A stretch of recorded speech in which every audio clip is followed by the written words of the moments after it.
بسم اللہ الرحمن الرحیم۔ سامعین کرام، آپ سن رہے ہیں اردو ناول خون آشام، جس کے مصنف ہیں ایم اے راحت، اور یہ اس سلسلے کی قسط نمبر 34 ہے۔ مجھے امید ہے آپ کو میری یہ کاوش پسند آ رہی ہوگی۔ آپ نے اگر ابھی تک میرا چینل کہانی گھر سبسکرائب نہیں کیا تو ابھی میرے چینل کو سبسکرائب کر کے بیل نوٹیفیکیشن آن کر دیجئے تاکہ آنے والی ہر نئی کہانی کی اطلاع بر وقت آپ تک پہنچ سکے۔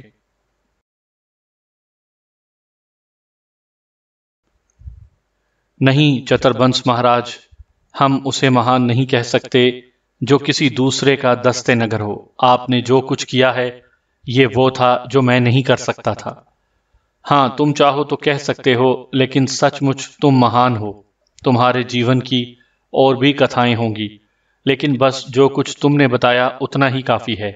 جو نام تم نے لیے یقیناً ان کا نشان بڑی بڑی کتابوں میں ملتا ہوگا۔ میرا گیان تو بہت چھوٹا سا ہے۔ کرپان سنگھ ملودھا، ہری چند وردھانی، چندر کھنڈ اور ان کے ساتھ اور بھی بہت سے نام ہیں۔ رانی کندیرتا بھی تو ہے، گندے علم کی ماہر، جس نے اپنے آپ کو گولر کے پھول میں تبدیل کر لیا تھا، اور اس کے بعد سنسار میں اس کی بہت سی کہانیاں سننے کو ملی۔ گیان دھیان کی لیلا ہی الگ ہے۔ مہاراج، آپ مجھے یہ بتائیے کہ کیا اس تمام شکتی کے ساتھ گیان شکتی میرے لیے ضروری نہیں ہے؟ میرے اس سوال پر چتر بنس سوچ میں ڈوب گیا، پھر بولا، منش کا من کبھی گیان سے بھرتا نہیں ہے۔ تم جو حیثیت رکھتے ہو وہ بہت بڑی حیثیت ہے، لیکن تمہارے من میں بھی کمی رہ گئی ہے۔ بہرحال تم اچھے ہو جاؤ، یہی بہت کچھ ہے۔ بس مہاراج، اب میں یہ معلوم کرنا چاہتا ہوں آپ سے کہ مجھے کیا کرنا چاہیے۔ دیکھیے، میرا زخم ٹھیک ہو گیا ہے۔ آپ نے میری وہ کٹھنا دور کر دی ہے جس نے مجھے بے بس کر دیا تھا۔ اب اس کے بعد مجھے یہاں سے فوراً چلا جانا چاہیے، لیکن میرے من میں ایک آرزو ہے۔ کیا؟ مہاراج، مجھے گیان دیجئے، میرے گرو بن جائیے، مجھے گیان چاہیے۔ ارے تم کیا سمجھ رہے ہو چتر بنس کو؟ میں کوئی گیانی دھیانی نہیں ہوں، بس بھائی بھوج لیکھا کے کچھ پنے پڑھ لیے ہیں جو میرے ہاتھ لگ گئے تھے۔ ان میں سے جو کچھ ملا ان پر محنت کر ڈالی۔ بھوج لیکھا تو بڑی وسیع کتاب ہے۔ 4 پنے ملے تھے مجھے اس کے، جو اب بھی میرے پاس محفوظ ہیں۔ تم اس کتاب کے بارے میں کیا کہو گے جو پوری کی پوری چندرکا کے پاس ہے؟ کس کے پاس؟ چندرکا مہارانی چندرکا۔ اس کا مطلب ہے کہ سنسار کے بارے میں تم نے بہت کم معلوم کیا ہے۔ میں نے اپنی جو کہانی آپ کو سنائی ہے بنسی مہاراج، وہ بس اتنی ہی ہے، آگے پیچھے کچھ نہیں ہے۔ لیکن میں گیان سیکھنا چاہتا ہوں۔ چندرکا کے بارے میں میں کچھ نہیں جانتا۔ یہ باتیں تو آپ نے مجھے بھی کبھی نہیں بتائیں بنسی مہاراج، روپ لیکھا نے کہا، اور چتر بنس ہنسنے لگا، پھر بولا، ارے باوری، تیرا ان باتوں سے کیا سمبندھ؟ تیرے لیے تو یہ ساری کی ساری بیکار باتیں ہیں۔ یہ انوکھا ہے، پتہ ہے یہ ہم سب سے بڑا ہے، بڑی عمر ہے اس کی، لگتے تو نہیں ہیں۔ روپ لیکھا نے مسکراتے ہوئے کہا، ہاں لگتا نہیں ہے، خیر ابھی تو جانے کی بات ہی نہ کر بیاس، ابھی تو تیرا ہمارا ساتھ کافی دن رہے گا، تجھے یہاں کوئی تکلیف نہیں ہوگی، میں تجھے اور بھی بہت سی کہانیاں سناؤں گا۔ جی مہاراج، اگر آپ کی یہ آگیا ہے تو مجھے آپ کے چرنوں میں بڑا سکون مل رہا ہے، بڑا آنند ہے آپ کے چرنوں میں۔ بات ختم ہو گئی، بارش کے بڑے بڑے قطرے ٹپکنے لگے تھے، اس لیے ہم سب کٹیا میں گئے۔ چتر بنس نے کہا، بہت سا سامان رکھا ہے ابھی تو، بارش بھی زیادہ دیر نہیں ہوگی۔ بادلوں کے کچھ ٹکڑے ہیں جو جڑ گئے ہیں، مہمان کو کھانے پینے کے لیے کچھ دینا روپ لیکھا۔ آپ چنتا نہ کریں مہاراج، روپ لیکھا نے کہا، تو پھر میں جا رہا ہوں۔ چتر بنس چلا گیا۔ روپ لیکھا مجھے لے کر اندر آ گئی تھی، اس نے کہا، پھل کھاؤ گے؟ نہیں روپ لیکھا، مجھے کسی چیز کی ضرورت نہیں ہے۔ اچھا ایک بات بتاؤ، یہ سچ کہا ہے تم نے کہ تمہاری عمر اتنی بڑی ہے؟ چتر بنس مہاراج کے سامنے میں کبھی جھوٹ نہیں بول سکتا۔ بڑے تعجب کی بات ہے۔ چتر بنس مہاراج تمہارے کون ہیں؟ سب کچھ ہے میرے ماتا پتا نے مجھے ان کے حوالے کر دیا ہے، اور اب وہی میری دیکھ بھال کرتے ہیں۔ ماتا پتا کہاں ہیں تمہارے؟ گھنیری میں۔ کہاں؟ گھنیری بستی ہماری بستی کا یہی نام ہے،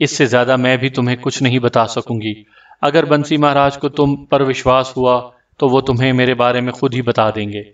ٹھیک ہے روپ لیکھا، میں تم سے اب ایک لفظ بھی نہیں پوچھوں گا۔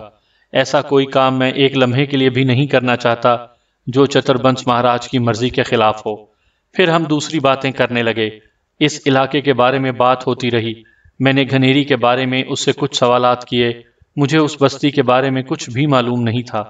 روپ لیکھا مجھے ایسی باتیں بتاتی رہی جنہیں بتانے میں اسے کوئی دقت نہ ہو۔ پھر جب رات جھک آئی اور چتربنس مہاراج آ گئے، انہوں نے ہمارے ساتھ کھایا پیا۔ بھیڑوں کا دودھ وہ خود ہی نکالتے تھے۔ یہ بات بھی مجھے روپ لیکھا نے ہی بتائی تھی کہ چتربنس مہاراج اس سے کوئی خاص کام نہیں لیتے، اپنے سارے کام اپنے ہاتھوں ہی سے کرتے ہیں۔ چتربنس نے مجھ سے کہا، اب تو میرے ساتھ آئے گا۔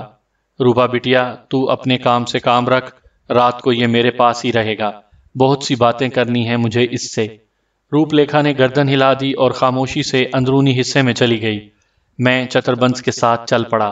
ایک پہاڑ میں بنے ہوئے ایک غار میں چتربنس نے اپنا ٹھکانہ بنا رکھا تھا، اور یہ غار یہاں سے زیادہ دور نہیں تھا، بس تھوڑا سا اس جگہ سے نیچے اترنا ہوتا تھا۔ اسی پہاڑی ٹیلے کے اندر یہ غار بھی بنا ہوا تھا، جو زیادہ وسیع نہیں تھا۔ یہاں مرگ چھالا بچھی ہوئی تھی، پانی کے کچھ برتن رکھے ہوئے تھے، اور بس یہ تھی اس غار کی کل کائنات۔ چتربنس نے مجھے مرگ چھالا پر بیٹھنے کا اشارہ کیا تو میں تردد سے بولا، نہیں مہاراج، اس پر آپ بیٹھیں، میں آپ کے سامنے دھرتی پر بیٹھوں گا۔ کیسی باتیں کرتا ہے بیاس، اب تو یہ بات ثابت ہو چکی ہے کہ تو مجھ سے بہت بڑا ہے۔ تیرے پاس جو شکتی ہے وہ امر شکتی ہے۔ میں آج ہوں، کل نہیں ہوں گا، مگر تو نہ جانے کہاں تک پہنچے گا۔ آپ اس مرگ چھالا پر بیٹھیے مہاراج، اگر ایسا نہ ہوا تو میرا مقصد پورا نہ ہو سکے گا۔ مقصد؟ ہاں، کیا مقصد ہے تیرا؟ آپ سے کچھ سیکھنا، میں نے کہا۔ اچھا، تو پھر یوں کرتے ہیں کہ ہم دونوں ہی دھرتی پر بیٹھتے ہیں۔ میں تیرے سامنے اس مرگ چھالا پر نہیں بیٹھ سکتا، تو میرا احترام کرتا ہے وہ بھی زمین پر ہی بیٹھ گیا۔ میں نے اس سے کہا، آپ دھرتی پر بیٹھیں یا آکاش پر، میں آپ کو گرو بنائے بغیر نہیں چھوڑوں گا۔ مگر بیاس، میرے پاس ہے کیا؟ آپ کے پاس وہ ہے مہاراج جس سے آپ نے یہ پہچان لیا کہ میں ناگ نہیں ہوں، منوش ہوں۔ میں یہ نہیں پہچانتا۔ آپ کو یہ پتا تھا کہ میرے شریر میں ناگ کا خون اتار کر آشیش بھگونت نے مجھے ناگ بنا دیا، اور اگر ناگ کا یہ خون میرے بدن سے نچوڑ لیا جائے تو میں اپنے اصل روپ میں آ جاؤں۔ اس گیانی نے جو عمل کیا تھا، اس کا خیال ہوگا کہ جب میں اس کی غلامی قبول کرنے پر تیار ہو جاؤں گا تو وہ مجھے ٹھیک کر دے گا۔ اس کے من میں یہ بات نہیں ہوگی کہ کوئی اور بھی ہے ایسا جو اس کے کیے ہوئے کو ملیا میٹ کر دے۔ مہاراج، میں آپ سے وہ علم سیکھنا چاہتا ہوں جس سے میں کم از کم اپنا بچاؤ ہی کر سکوں۔ ہاں، اگر آپ مجھے اس کے لیے منع کریں گے تو میرا آپ پر کوئی زور نہیں ہے۔ چتربنس سوچ میں ڈوب گیا، پھر بولا، بھگوان کی سوگند، میں نے تم سے جھوٹ نہیں بولا تھا، بس مجھے دلچسپی ہے ایسے کاموں سے، گیان دھیان سیکھنا چاہتا تھا، بڑی عمر گنوائی اس میں، طرح طرح کے لوگوں سے ملا، سادھو سنتوں کی سیوا کی، اور اس کے بعد تھوڑا بہت اس سنسار کے بارے میں جان گیا۔ پھر مجھے بھوج لیکھا کے 4 پنے مل گئے اور میں نے ان کا پاٹھ کیا، منتر جاپ کیے، اور یہ تھوڑا بہت علم حاصل کرنے میں کامیاب ہو گیا۔ اس کے بعد دنیا مجھے اتنی اچھی نہ لگی اور یہاں آ بیٹھا۔ بس اگر تم بھوج لیکھا کے 4 پنے پڑھنا چاہو تو میں تمہیں ان کا گیان دے سکتا ہوں، لیکن یہ بتا دیا ہے میں نے تمہیں کہ ساری بھوج لیکھا چندرکا کے پاس ہے، اور اگر کوئی مہان چندرکا کو پا لے تو سمجھ لو کہ اس کا جیون بن جائے۔ چندرکا کے بارے میں شاید تمہیں نہ تو چندر کھنڈ نے بتایا ہوگا اور نہ ہی تمہیں کہیں اور سے معلومات حاصل ہوئی ہوں گی۔ رانی چندرکا 20 صدیوں پرانی ہے اور اس کی کہانی الگ ہے۔ بھوج لیکھا ہمیشہ اس کے پاس رہی اور وہ امر ہو گئی۔ فرق صرف اتنا ہے کہ چندر ریکھا نے سنسار تیاگ دیا۔ بس جب کبھی اس کا من سنسار دیکھنے کو چاہے تو یا وہ ضرورت محسوس کرتی ہے کہ سنسار واسیوں کو اس کی ضرورت ہے تو وہ ان کے بیچ پہنچ جاتی ہے۔ ایسے سمے اگر کوئی اسے پانے اور وہ اسے کچھ بتانے پر آمادہ ہو جائے تو بات الگ ہے۔ چندرکا کا کوئی ٹھکانہ نہیں ہے؟ میں نے دلچسپی سے پوچھا۔ نہیں بالک، اس کا کوئی ٹھکانہ نہیں ہے۔ ہاں، وہ کبھی کبھی نظر آ جاتی ہے اپنے من کے ساتھ۔ اس کی پہچان کیا ہے مہاراج؟ صرف ایک، چتربنس نے کہا۔ کیا؟ وہ جس جگہ سے گزرتی ہے وہاں دھرتی پر اس کے قدموں کے نشان بن جاتے ہیں، اور یہ نشان چاند کی طرح چمکتے ہیں۔ اگر کہیں یہ نشان نظر آ جائیں تو تم ان کا پیچھا کرتے ہوئے اس تک جا سکتے ہو۔ میں نے پوری دلچسپی سے یہ بات سنی اور اسے اپنے ذہن میں محفوظ کر لیا۔ پھر میں نے کہا، تو مجھے ان 4 پنوں کا پاٹھ ہی دے دیجئے مہاراج۔